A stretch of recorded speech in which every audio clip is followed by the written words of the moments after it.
So last week, I saw what I clearly call one of the best sequels ever made. Much like the first movie, it's a film clearly made with lots of passion and care. However, now that I have over a week to think about it, there's something that bothered me. And since this will be pertaining to the third act, this video will contain spoilers. Now, this might be random, but trust me, it's gonna make some sense.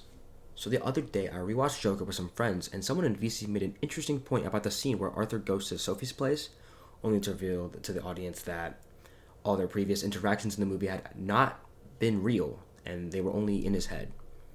The reveal from a writing perspective is what I would call one of the film's many strengths. Well, because Joker is a really good movie. The issue with the scene, however, is that during the scene, during the reveal, there's a little flashback that takes us to all the previous interactions that they had and explicitly tells us that she wasn't actually there.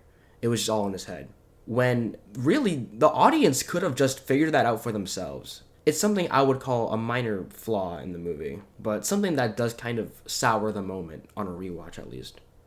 I bring this scene up because I believe Inside Out 2 has a similar problem of not letting the audience use critical thinking to come to a relatively easy conclusion. As during the climax, when Riley is having a panic attack, Joy manages to help anxiety come to her senses, basically conceding to the idea that none of the individual emotions get to choose who Riley is. This is very clearly meant to mirror the arc Joy herself went through in the first movie, and that's obvious to anyone that's seen it and at least remembers the major plot details.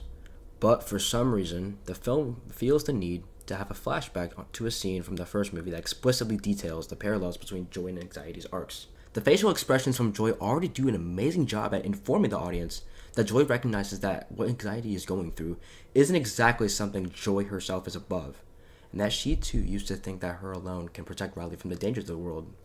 Am I spending a lot of time criticizing what's literally like a 13-second scene? Yes, I am.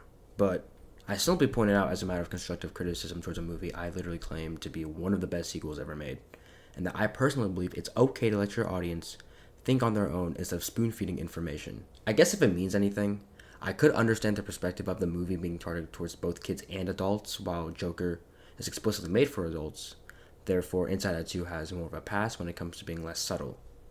Either way, though, this is all just my personal take from the scene, and not necessarily a quote unquote objective issue with the film. I can see a lot of people not really minding it, and that's perfectly valid.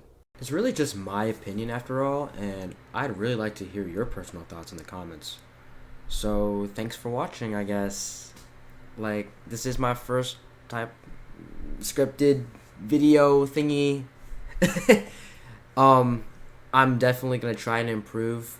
There's probably a lot of background noise. It is hot here in California, so you can probably hear my fan. Um, I don't know how good my mic is really, but yeah. See you around, I guess.